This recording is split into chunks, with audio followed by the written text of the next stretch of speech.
कमला रमानी हिंदी की वरिष्ठ कथाकार हैं। आज सुनिए उनकी लिखी हुई कहानी उस रात का डर, मेरी जुबानी। मैं हूँ सीमा सिंह। आशिमा बिटिया के विवाह के साथ ही अमिता के जीवन का एक बहुत बड़ा उद्देश्य तो पूर्ण हो गया, लेकिन पहाड़ जैसे लंबे एकाकी जीवन की शुरुआत भी।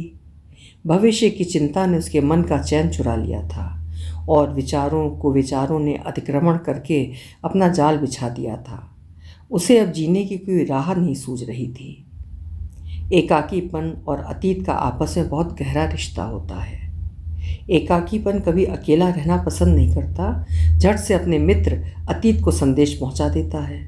अतीत तो इंतज़ार में ही रहता है कि कब इंसान एकाकी हो और वो आकर उसके मनोमस्तिष्क पर अपना आसन जमा ले। यही अमिता के साथ भी होना ही था और हुआ। आज उसे नींद ही नहीं आ रही थी। जैसे ही नींद को बुलाती, अतीत की किताब के पन्ने विचार के झोंकों से फड़फड़ाने लगते और वो खुले अधखुले उन पृष्ठों के कुछ धुंधले कुछ स्पष्ट शब्दों के भंवर जाल में डूबती चली गई। वो फागुनी पूनम की रात थी। होलिका दहन की तैयारियां पूरे गांव में जोरों पर थीं। हर मोहल्ले की हर गली में गाड़े हुए डंडों के इर्द गिर्द सूखे पत्ते, गोबर के उपले और पेड़ पौधों की टहनियों के कहीं छोटे तो कहीं बड़े से गुंबज नजर आ रहे थे। शाम का झुटपुटा, शीत और ग्रीष्म ऋतुएं आपस में गले मिल रही थीं। एक की विदाई और दूसरी का स्वागत होना था। एक ने अपनी फैली हुई चादर में शीत, हिम और कोहरा समेटकर गठरी बांध ली थी, तो दूसरी अपनी शुष्क गर्म हवाओं की पोटली खोलने को आतुर थी। गांवों में उत्सव का माहौल कुछ अलग ही रंग में रंगा हुआ होता है। जोश और उत्साह हर चेहरे पर पूरे दम खम के साथ परिलक्षित होने लगता है। चूँकि अमिता के पति वैभव पर्व प्रथाओं को पल्लवित करने में अग्रणी भूमिका निभाते थे, अतः गली मोहल्ले के युवाओं को होलिका दहन की सामग्री और चंदा जुटाने से लेकर रथ जगह के लिए तैयार करना उसकी जिम्मेदारी होती थी। महाराष्ट्र के एक शहर की निवासी अमिता का विवाह नज़दीक ही एक गांव में हुआ था। उसकी ससुराल में 12 सदस्यों का साझा परिवार था। संपन्नता के साथ ही पूर्ण सुख शांति रहती थी। दिन भर वो अपनी जेठानी के साथ पर्व की परंपरा के अनुरूप पकवान बनाने और पूजा की तैयारियों में लगी रही।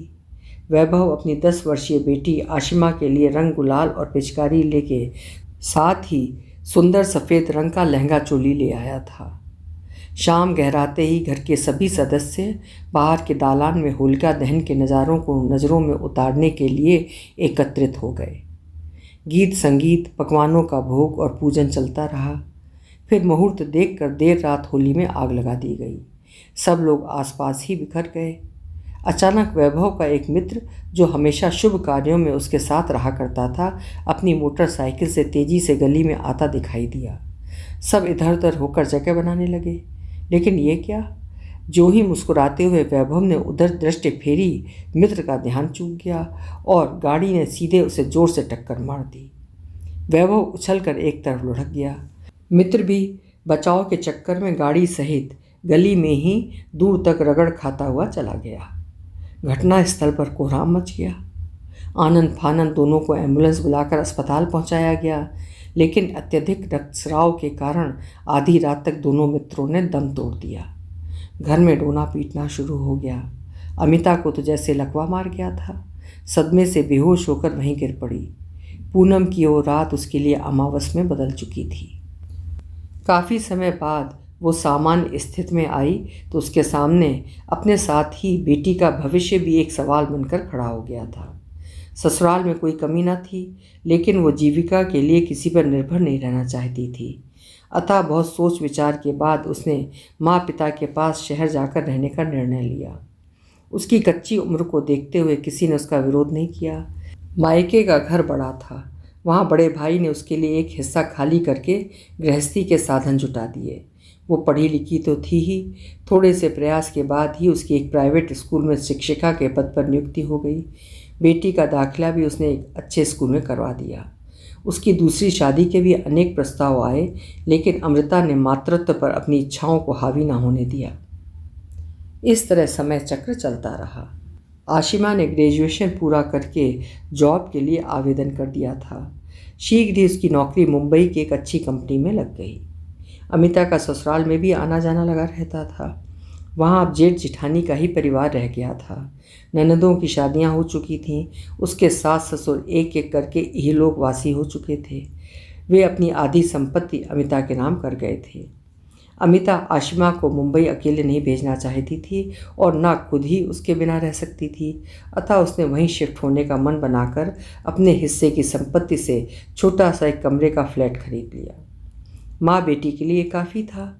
आशिमा को लेने और छोड़ने के लिए कंपनी की गाड़ी आ जाती थी। अवकाश के दिनों में माँ बेटी एक साथ बाजार करके आती थी। इस तरह उसका एक नई दुनिया में प्रवेश हुआ। यहाँ आए 6 महीने बीत चुके थे। उसे अब आशिमा के विवाह की चिंता थी, लेकिन शीघ्र ही बेटी ने माँ को इस चिंता से ये कहकर मुक्ति दिला दी कि वो अपने ऑफिस के एक सहकर्मी आशीष से विवाह करना चाहती है। वे दोनों एक दूसरे को पसंद करते हैं। आशीष ने भी अपने माँ पिता को आशिमा के बारे में बता दिया है और रविवार को वो अपने माँ पिता के साथ यहाँ आकर सारी बातें तय करेंगे। इस प्रकार बेटी का रिश्ता तय हो गया और शीघ्र ही उसका विवाह भी संपन्न हो गया। मुंबई आने के साथ ही अमिता की नौकरी छूट गई थी और अब यहाँ महानगर में नई नौकरी की उम्मीद भी नहीं थी। कभी कभी बेटी दामाद मिलने आ जाते, लेकिन खाली समय में खाली दीवाने उसे काटने को दौड़ती। अतः अपने कर्तव्यों पर कुर्बान हो चुकी कलम को फिर से थाम लिया। बेटी ने माँ के अकेलेपन को भांपकर उसे कंप्यूटर सीखने के लिए प्रेरित किया और एक अच्छा सा लैपटॉप दिला दिया। समय निकाल कर वो माँ के पास आती और उसे इंटरनेट का प्रयोग सिखाती। अब अंतर्जाल ही अमिता का अकेलेपन का साथी था। लिखना और पढ़ना उसकी दिनचर्या का अंग बन गया।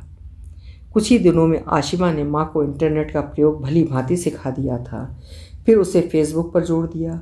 इस नई दुनिया से अमिता इतनी रोमांचित और उत्साहित हुई कि अब उसे अकेलेपन का बिल्कुल भी आभास न होता।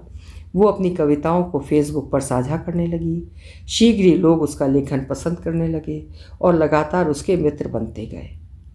कंप्यूटर ऑन करते ही बातूनी खिड़की झट से खुल जाती, फिर उसे चैन ही न लेने देती। अब उसकी रेंगती हुई जिंदगी ने घुटनों से घिसटना शुरू कर दिया। फिर पाँव पाँव चलते हुए दौड़ लगानी शुरू कर दी।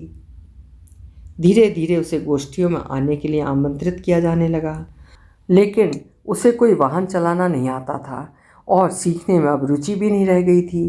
तो बेटी ने इस समस्या का भी समाधान तुरंत कर दिया। वो उसी सोसाइटी में रहते हुए जिस टैक्सी से माँ के साथ आती जाती थी, उसके ड्राइवर से परिचय करवाकर मोबाइल नंबर, नाम, पता सब डायरी में लिखवा दिया।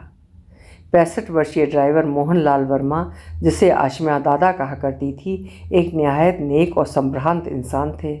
सुबह से शाम तक वो टैक्सी चलाते, फिर शाम को उनका बेटा पिता को घर भेजकर देर रात तक जुटा रहता। अमिता को अब गोष्ठियों में जाने में कोई परेशानी नहीं होती। वो पहले ही वर्मा जी को समय बताकर टैक्सी आने के लिए बुक कर लेती थी। अक्सर जाने का समय शाम का होता तो उनका बेटा ही उसे लेने और छोड़ने का कार्य करता। कॉल करते ही टैक्सी गेट पर उपस्थित हो जाती। वर्मा जी का अधेड़ उम्र का बेटा सभ्य और शालीन युवक था। अमिता जब तक गोष्ठी में रहती वो आसपास की सवारियां ही लेता, क्योंकि वो किसी भी समय वापस चलने का मन बना लेती थी। कॉल करते ही वो कहीं भी होता 10 मिनट में उपस्थित हो जाता। फेसबुक से जोड़ने के बाद अमिता की पहचान को एक नया आकाश मिल गया। अब उसका बचा हुआ सारा समय लिखने के अलावा मित्रों से बात करते हुए कट जाता। मित्रों का चुनाव फेसबुक पर वो बहुत सावधानी से करती थी। सबसे पहले अपनी रचनाओं पर उनकी उपस्थिति और टिप्पणियां देखती, फिर अपनी सूची में शामिल करती। इस तरह मित्र अर्जियों की सूची लंबी होती गई थी। आज अमिता को किसी गोष्ठी में शामिल नहीं होना था, अतः शाम को टहलने और भोजन से निवृत्त होकर जल्दी ही फेसबुक पर डट गई। किसी बंदे ने फेसबुक पर संदेश भेजकर मित्रता स्वीकार करने का आग्रह किया था। अमिता ने अपनी रचनाओं में उसका नाम ढूंढना शुरू कर दिया तो देखा वो उसकी हर रचना पर टिप्पणी सहित उपस्थित था। जाने कैसे उसकी अर्जी अमिता की नज़र से चूक गई थी। उसने तुरंत अर्जी स्वीकृत कर दी।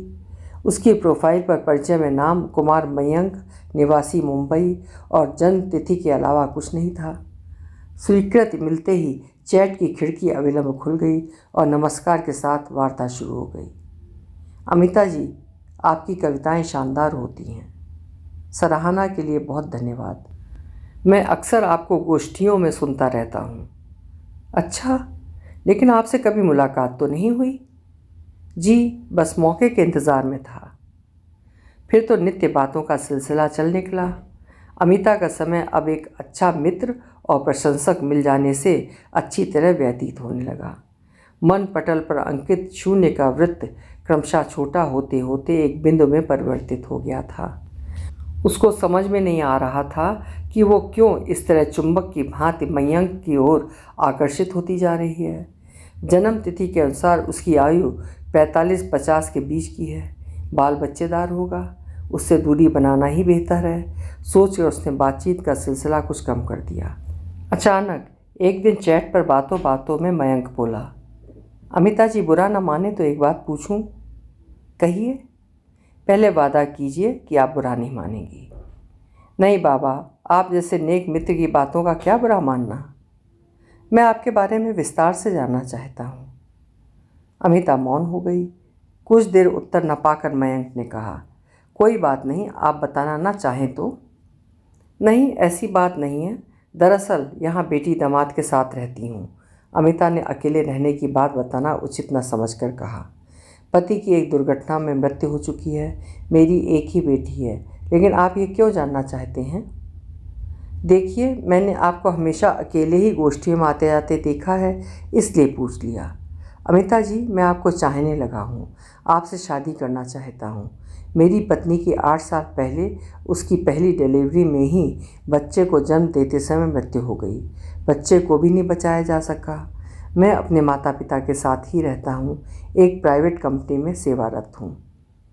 लेकिन मैंने तो इस बारे में कभी सोचा ही नहीं। क्या हम एक बार मिलकर बात कर सकते हैं? अमिता के मन में द्वंद्व छिड़ गया। उसकी अभी उम्र ही क्या थी और अकेले ज़िंदगी गुजारना भी कितना दुष्कर है। ना चाहते हुए भी वो मयंक की ओर आकर्षित होती चली गई। फिर से सुनहरे भविष्य के सपने आंखों में तैरने लगे। लेकिन बिना सब जाने मिले इतना बड़ा निर्णय कैसे ले ले? बेटी दामाद क्या सोचेंगे? मयंक में उसे कोई बुराई नहीं दिखी। आखिर उसने मिलकर निर्णय करने का मन बना लिया। मयंक ने समुद्र बीच पर पूर्णिमा के दिन मिलने का कार्यक्रम बनाया। ये फागुन का महीना था और इस दिन तो वो बाहर झांकती भी ना थी और ना ही किसी से मिलती। पति के बाद उसने कभी होली नहीं खेली। इस रात का कहर वो कैसे भुला सकती थी? इस दिन वो अपने कटु अतीत की यादों के साथ कमरे में कैद हो जाती थी। एकदम बोली, नहीं, होली निकल जाए फिर किसी और दिन विचार करेंगे। लेकिन मेरा तबादला हो चुका है अमिता, और होली के बाद मुझे यहाँ से जाना होगा। मैं इसलिए तुमसे बात कर लेना चाहता हूँ। अमिता सारी बातें मयंक को नहीं बताना चाहती थी और ना ही बेटी को अभी से इस बारे में। अतः मन को मजबूत करके सहमति दे दी। उस दिन उसने ये सोचकर कि आने जाने में समय कितना लग जाए, वर्मा जी को फ़ोन करके टैक्सी शाम को अनिश्चित समय के लिए बुक कर ली। नियत समय पर उस समुद्र बीच पर मयंक के बताए पॉइंट पर पहुंच गई।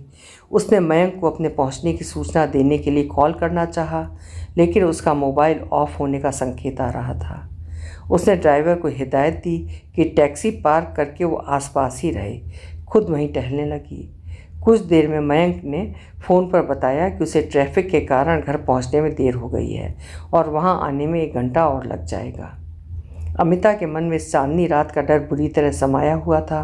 वो तो रात गिरने से पहले वापस जाना तय करके आई थी, लेकिन अब इंतज़ार करने के अलावा कोई चारा नहीं था। ड्राइवर भी टैक्सी पार्क करके चला गया था। आखिर आधा घंटा और बीतने पर मयंक ने पहुंचने का संकेत किया और एक टैक्सी उसके पास ही आकर रुक गई। वो उत्सुकता से उस तरफ देखने लगी, लेकिन ये क्या?